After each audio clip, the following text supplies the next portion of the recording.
Hi, this is Kendall Boyson, professional life and recovery coach, and you're listening to Encouragementology, the practice of instilling hope.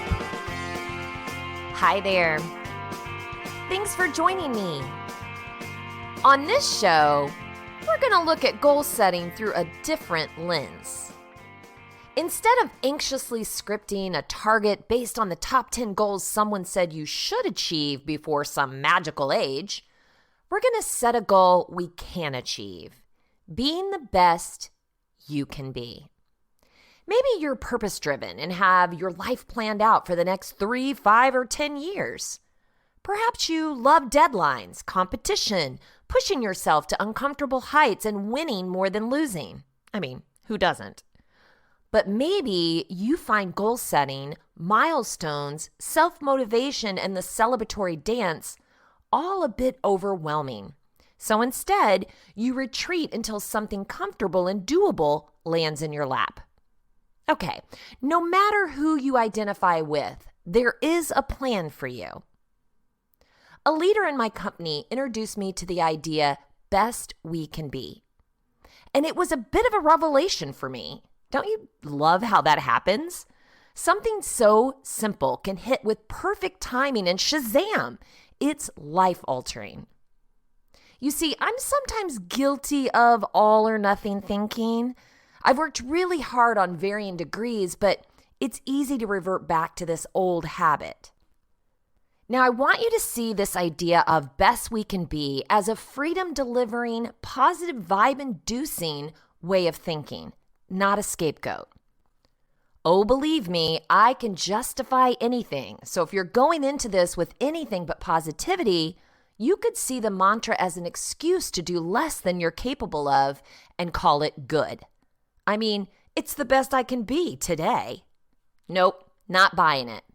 This mantra should be liberating and give you extra motivation to try even harder. You see, goals should be personal, passionate, and ensure growth. If you're in line to lose 10 pounds, get a promotion, make 6 figures, or have 6-pack abs, then grab a ticket and take a seat. But if you want to evaluate where you are, what you want, and how you're going to get there, then set your compass to striving for a better you, well, then grab your headlamp and let's get going.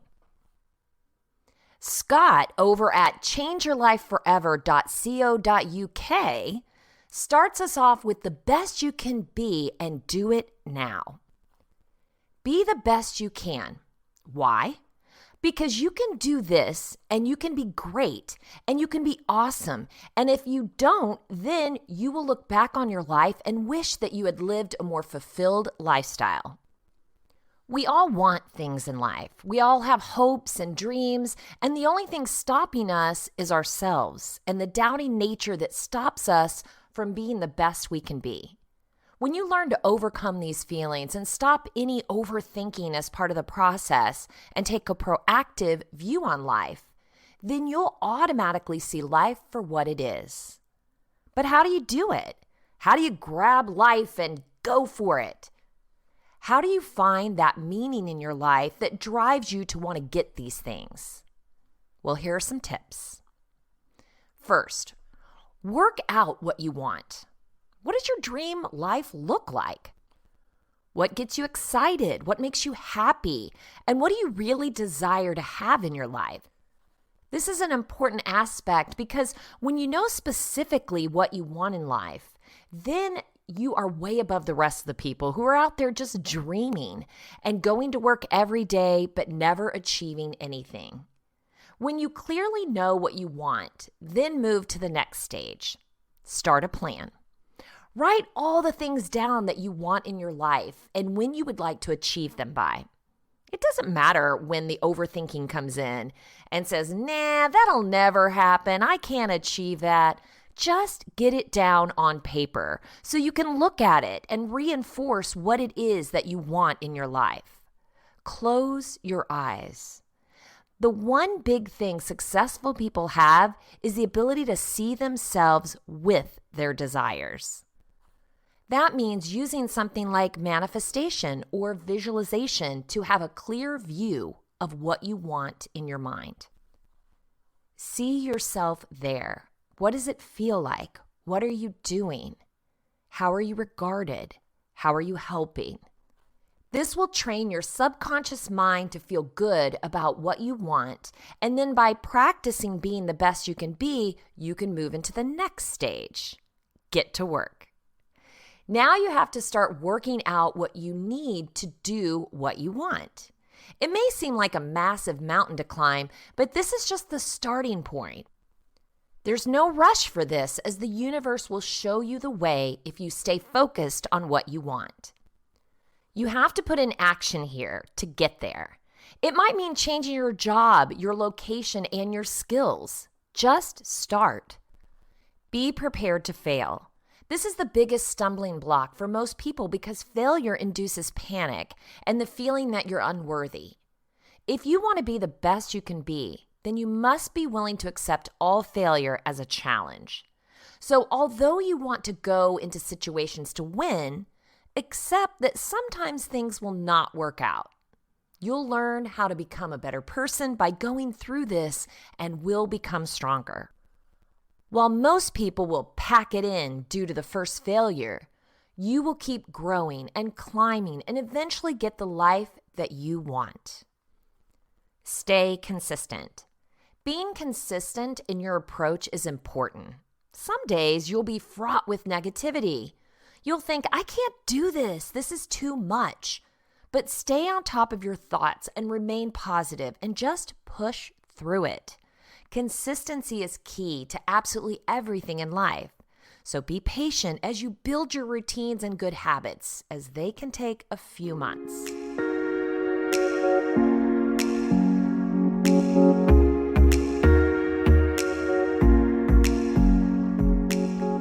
Confidence is key. A lot of people try to be something else or do things that are outside of their comfort zones, but this just puts you off rather than spurs you on. So do things that you know you're good at to build your confidence. Once you have the base of confidence, do things that you're not so sure about. If you accept failure as part of the journey, this will give you even more confidence along the way. People are drawn to confidence and will want to engage with you as a colleague, partner, or customer. Love yourself. Learning to love yourself is key to being the best you can be. This means knowing who you are, what your values are, what type of person you are, and what you're capable of. Be kind to yourself along the way and push yourself to achieve great things. Pushing yourself to take a look at your life and make needed changes and improvements just gives you more power. Stop any excuses. This may be the biggest thing. If you want to be the best, then you have to put the effort in. This means not questioning yourself about the little things and just get going. How many of you have said, yeah, I'll do it in a minute, or sometime I'll get around to it, or I'll do it when I can? Remember, there's no time like the present, and if you want to be successful in life, then you better stop the excuses in their tracks and stay motivated. Never give up. This is your path. This is what you want, so don't give up along the way. When you put in the effort consistently, all you have to work out is the right way of doing things. When you find the right way of doing it, things will just click and you'll be in the current. Be patient. Patience can be difficult, right? Because we want things and we want them now and we don't want to have to wait. Unfortunately, things don't happen like that. And being the best at something will take time and practice, so hang in there. Don't be disappointed if you miss the milestone.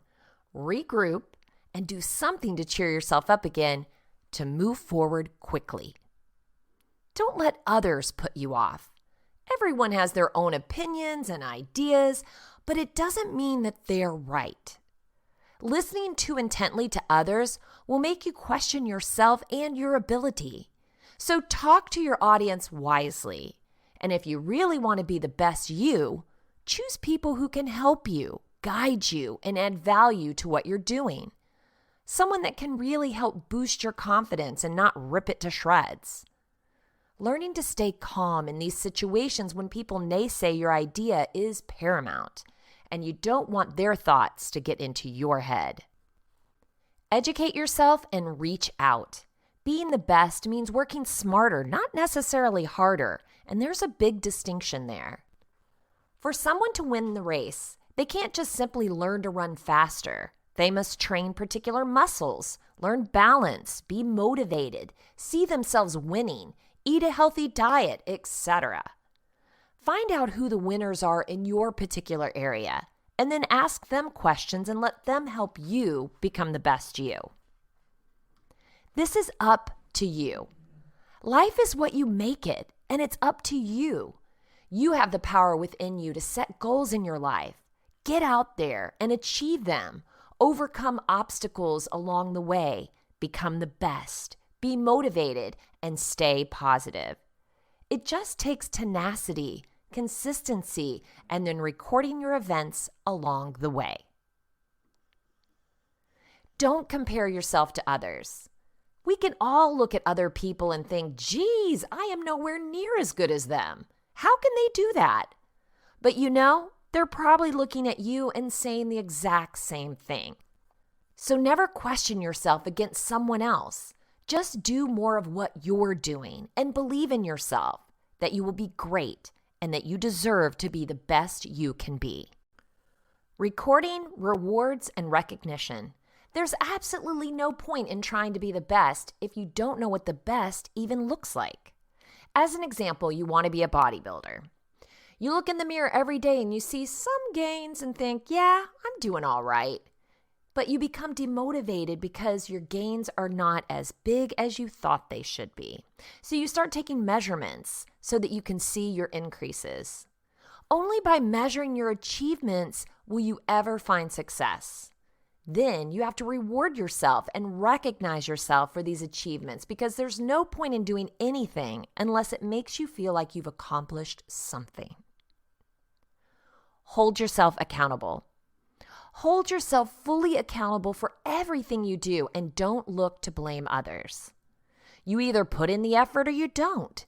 Keep yourself accountable when you're slacking. Learn to motivate yourself when you want to give up. Know yourself inside and out and admit when you could have given more.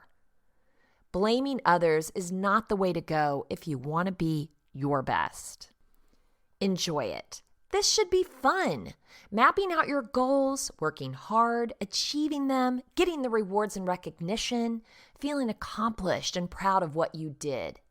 So enjoy every minute of it. And when it gets tough, know that this is worth it and own it. And put a smile back on your face. Be kind and embrace others.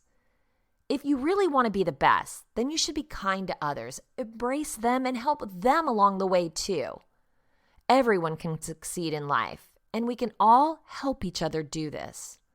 On our own, we can be great. With others' help, we can be awesome. So always spread kindness and love in everything that you do. Have gratitude. Be thankful and grateful. If you've gone this far, you now have the tenacity and motivation to get out there and smash it. Live life like you want it to be. Achieve the things you want, and then look back and be grateful that you found the power inside to do it. Now, don't forget to recap and recap often. If you're the aforementioned goal-driven achiever, you might keep your head down, barreling for the finish line, only looking up long enough to create a new goal. If that's you, then it's easy to forget what you've already accomplished. This is a great year-end activity, but don't wait that long. Spend some time looking over your weeks, months, or years to put together a timeline of milestones met, adventures experienced, and unexpected surprises. Last year, Matt and I had very specific goals, and where we met some of them, we also had some big events and projects that were unexpected, but so rewarding.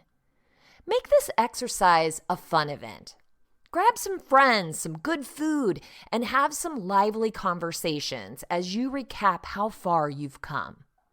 I think it's important to revisit the black and white, hot, cold, all or nothing thinking that has a nasty way of sabotaging our growth. Alea Cooks Campbell gives us more information on all or nothing thinking, 3 ways to stop throwing in the towel, found at betterup.com. Do you find yourself harping on small mistakes?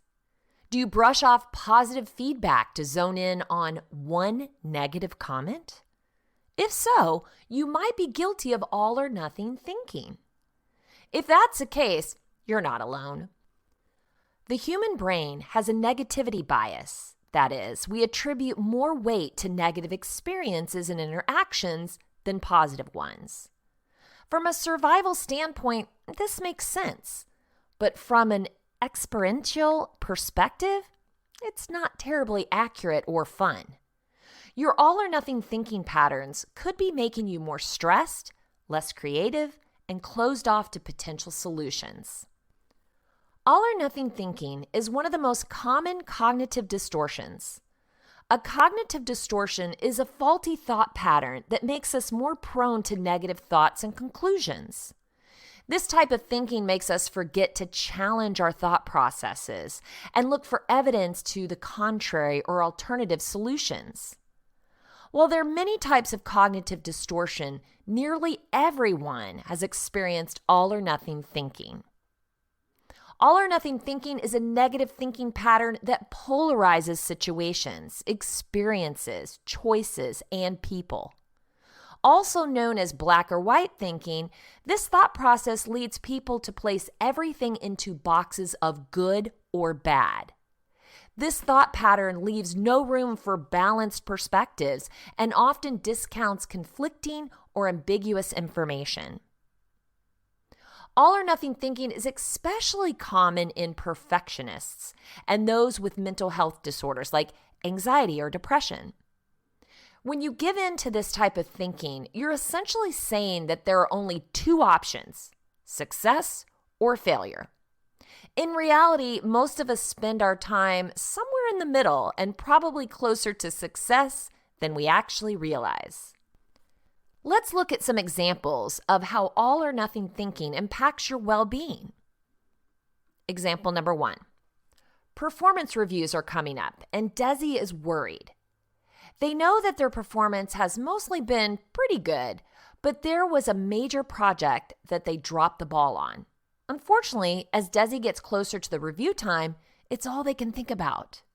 They say to themselves, if I couldn't get that right, then I can't be trusted with bigger projects. There's no way I'll ask for a raise now. They're probably just keeping me around until they want to hire someone else. Example number 2. John grew up in a strict household, and his parents kept everything running like clockwork. But now that he has kids of his own, he feels like he's always dropping the ball. John is used to being on time, but he's now often running late, which is a constant source of stress. The kids rarely make it to the school bus on time. He thinks to himself, I'm not cut out for parenting. If I can't even get my kids to school on time, what kind of dad am I? Example number 3. Becca has anxiety and depression, and she sees a therapist. Even though she feels good most of the time, there are times when she starts to feel down or exhausted. When this happens, it can be difficult to handle daily tasks like cooking, laundry, or washing dishes. It's all she can do to go to work and get back to her bed. When things start to slide, Becca stares at the laundry and dirty dishes in dismay. Who lets themselves live like this? After all the money spent on therapy, I can't even clean up after myself. In each of these examples, there's a trigger. Whether it's dirty dishes, a past mistake, or a missed bus.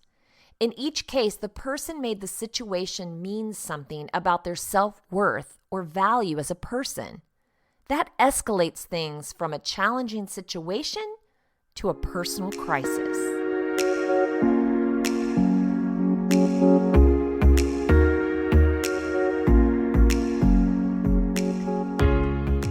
or nothing thinking is a subtle voice in the brain. Its messages can often feel like reality. We're inclined to believe the negative thoughts because we have proof. The evidence is right there. If we were better, we would have avoided the situation we find ourselves in. This kind of mental filtering can ruin our confidence, self-efficacy, and problem-solving ability. Here are some ways all or nothing thinking affects us. Decreased confidence and self-esteem, less willingness to take risks, feeling like a failure, fear of asking for help, unable to think of solutions or find a middle ground, lack of self-compassion, less resilience, unwilling or unable to forgive ourselves. Zero-sum thinking and all-or-nothing thinking are often used interchangeably, but the terms are a bit different. Both of them are thought patterns that deal in extremes. However, with zero-sum thinking, the fallacy is that in order for someone to get what they want, someone else has to miss out. People who think this way have difficulty coming to a compromise. Instead of everything being good or bad, everything is win or lose. This can lead to feeling like everyone is out to get you or has an ulterior motive. In order to overcome all or nothing patterns, you have to learn to recognize them. Here are some indicators that you could spend a little more time in the gray area. You often use words like always, never, should, and shouldn't. You have a hard time seeing the positives in situations. You often look at the downsides, even with potential opportunities. You won't try something unless you're confident you can do it perfectly. You have a hard time receiving feedback, positive or constructive. Small mistakes can make you feel like a total failure. If you feel like you recognize these tendencies, it's worth learning how to shift the way that you think about situations in your life. Overcoming all or nothing thinking can help you boost your self-esteem and cognitive flexibility. The first and most important step to curb negative thought patterns is to learn to recognize them. This can be challenging since our thoughts run unconsciously and consistently, and many of them are not that positive. All or nothing thinking is a habit, and like any other habit, you need to notice it to break it. Number 1, try relabeling your thoughts. When you notice that you've assigned meaning to a situation, call yourself out on it. You may not use the terms good and bad, but chances are you have another default term. Everyone has a favorite way of beating themselves up. Once you've pinpointed the pattern, label it. Black and white thinkers tend to label their behavior or circumstances. In this case, you'll just label the whole thought process as all or nothing. Labeling the thought process pulls you out of the automatic thought loop and into the reasoning part of your brain. Once again, just label the entire process. Don't use it as an excuse to beat yourself up. This is a game of noticing, and if you do it even once, you're doing great. Number 2, get perspective. You've identified that you're thinking about something in an unhelpful way. Now, take it to trial. You can even write it down. What happened? What does it mean about you? Where's your proof? If you need to, run it by a friend, family member, or coach who can help you come up with other ways to look at the situation. For example, you may feel bad that you forgot a friend's birthday. That doesn't make you a terrible friend. It means you forgot. And even more importantly, it tells you something about your values. You might actually be a pretty good friend, or it wouldn't matter so much to you.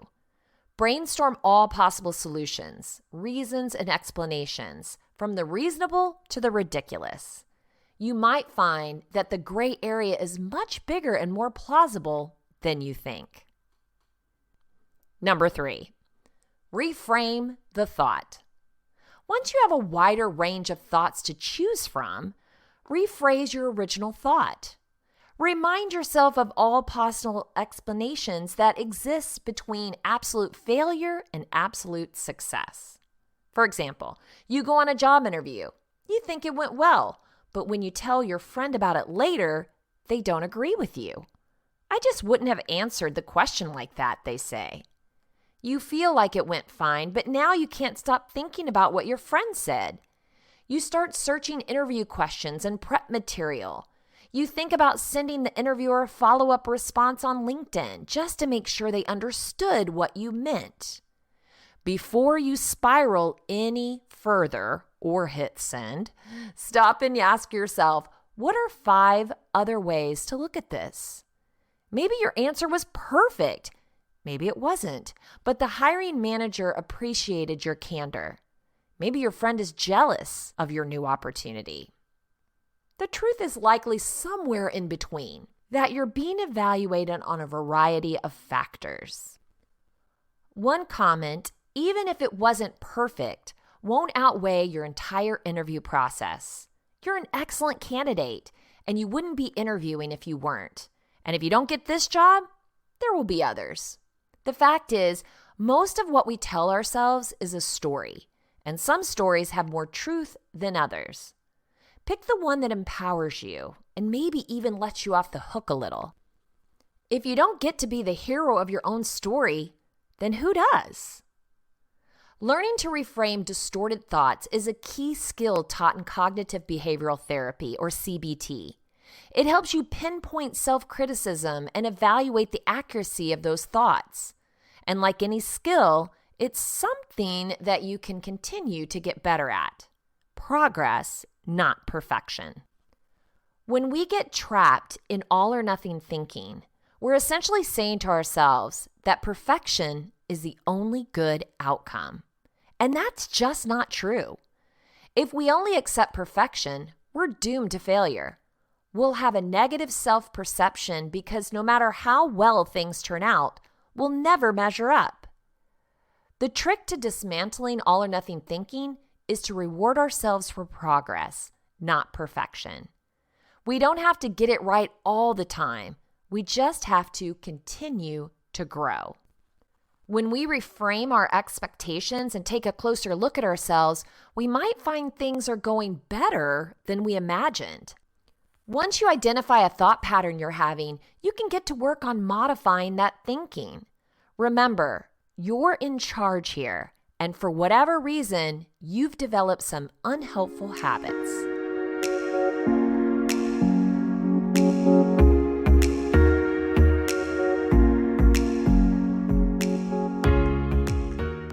Listen to your self-talk. No, really listen. Most of our self-talk is subconscious, and we turn the volume down, letting it play on repeat in the back of our brains. But don't kid yourself. It's doing some serious damage. Next time you notice the whisper, pause, turn up the volume, and listen. When you turn your attention in this manner, then it stops. Stage fright, you know? Just say out loud, "What did you say?" Speak up. That's what I thought.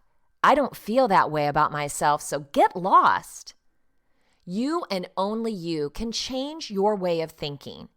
Don't wait till the sun is shining, birds are singing, and everything is rosy. The only way to get rid of the darkness is to turn on the light. Let's hear a little more from Scott over at Change Your Life Forever. It's motivational with a Scottish accent, so win-win. Hi there, and welcome to changeyourlifeforever.co.uk. It's Scott, your host, speaking, and today we're going to talk about being the best you can be. And that doesn't actually mean that you have to be number one, by the way. All it means is that you go out and you try hard in life. You try your hardest at absolutely everything that you can possibly do. And it doesn't matter what it is in life, whether it's boring, whether it's tedious, whether it's something you don't want to do. Setting yourself up to challenge yourself in and every single opportunity that you have in life will really stand you in great stead. It means finding out more about yourself, understanding yourself, being self critical to yourself. Because when you can criticize yourself and you can see that you need to develop and develop in different ways through communicating with people, being kind, being supportive, being the fastest runner, or whatever it is, if you can analyze how you react to a situation and you can look at it and say, yeah, I could have done better doing this, I could have done better doing that, then you will become an amazing person.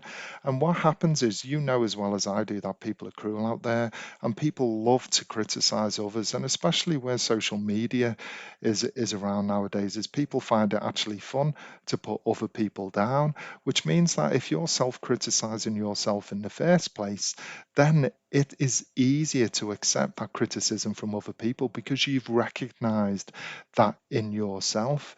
And sometimes we can do things, we can say unkind things to people we don't mean, that we need to take back. And it's like recognizing who you are as a person and being proud of who you are and making sure that for everything that you do in every day part of your life, you become better at it. It's like a simple thing like parenting. Sometimes kids wind us up that much that you probably end up shouting at them.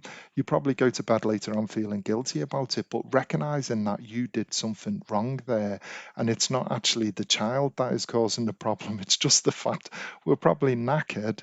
We probably just want them to go to bed. And it is us and our own minds that think those things and create the issue in the first place.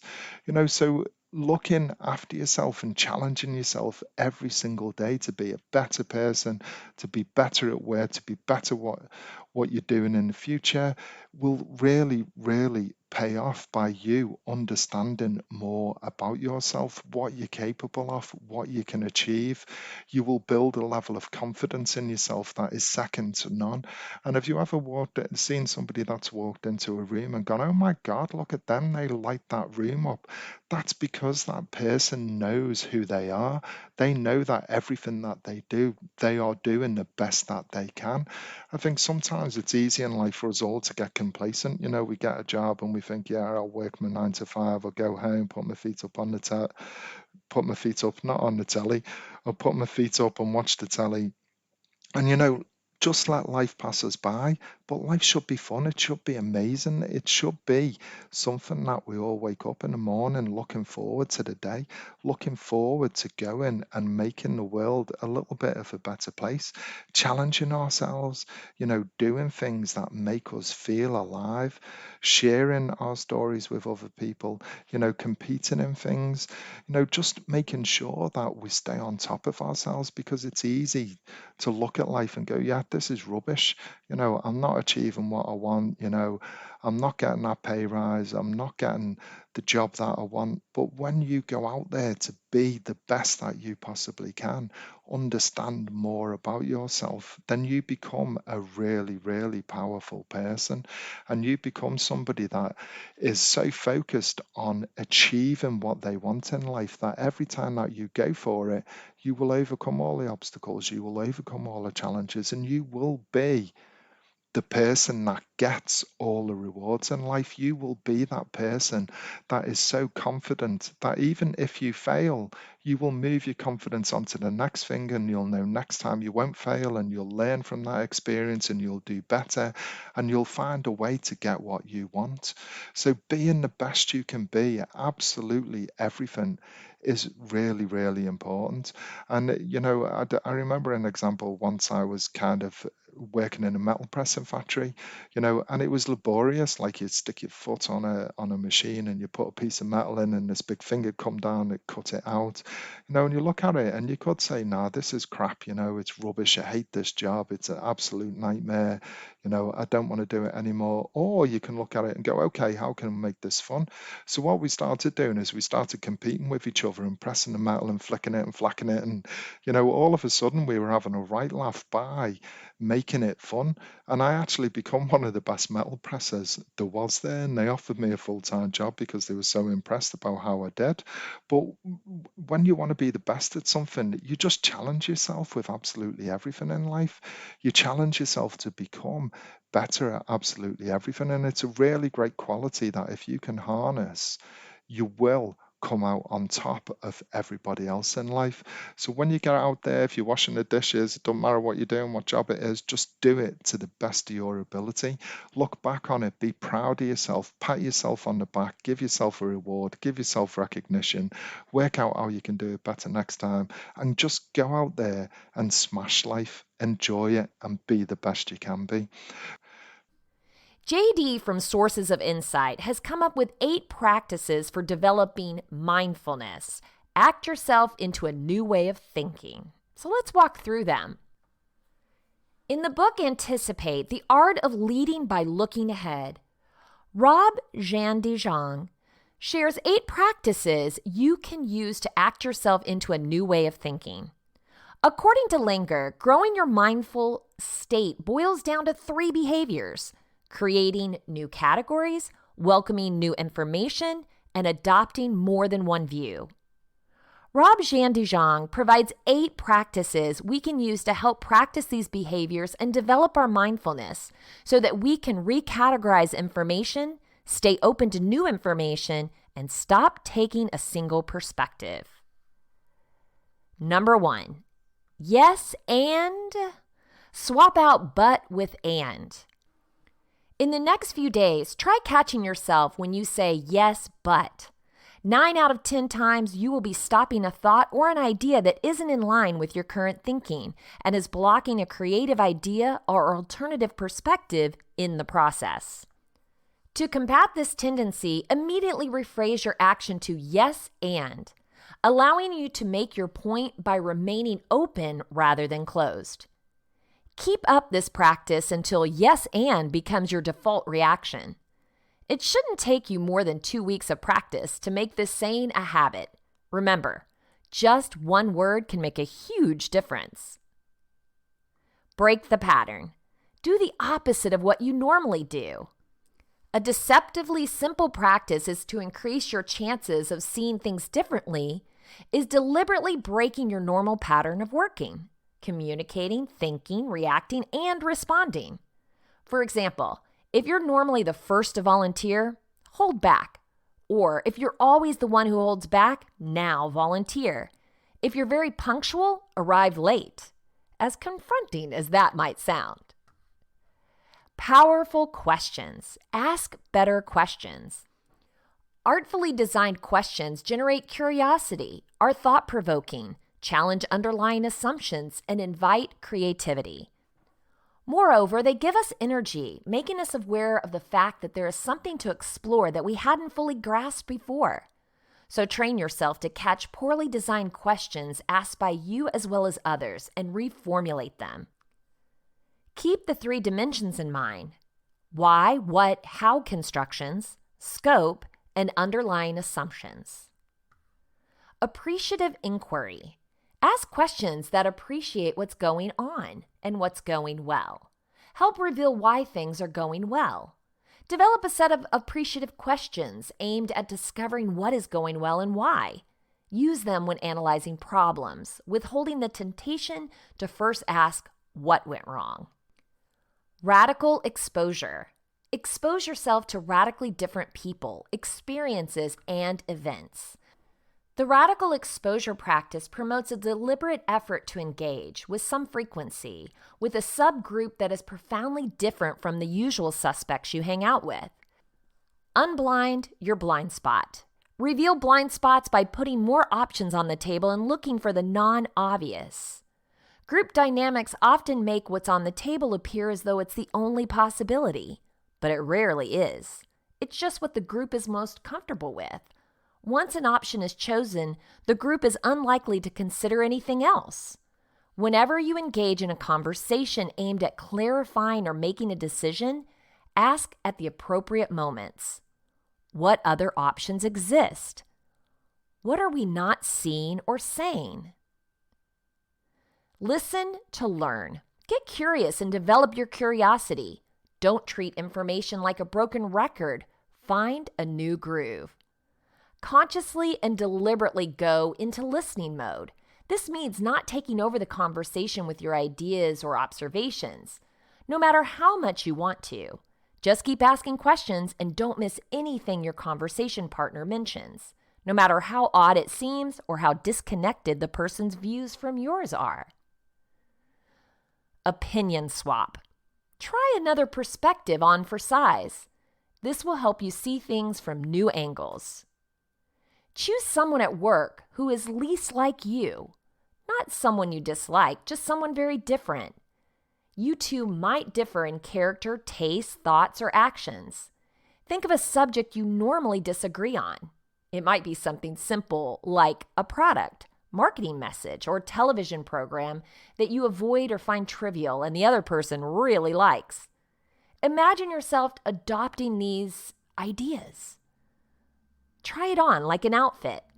See things from this person's point of view and come up with some reasons why they love and why you hate, or vice versa. Naturally, you're probably already thinking about these practices and whether or not they'll work. And that's exactly the opposite of what to do. The whole point is to actually do the practices and then notice how your thinking changes in unexpected and perhaps profound ways. If you want to share encouragementology with a friend who needs to know they're not alone in this journey of self-discovery, you can visit encouragementology.com or anywhere you stream your content to receive this episode and all others. Follow us on Facebook and Instagram for additional encouragement throughout the week. So I challenge you, turn on the light, ask negative self-talk to zip it, and focus your newfound positive thinking on you. This year, set a goal you can achieve, the best you can be. I know you can do it. Thank you for listening to Encouragementology with Kendall Boyson, where we find positive ways to handle some of life's challenges. I stumbled through until the path was clear. That's when I found you and how I wound up here.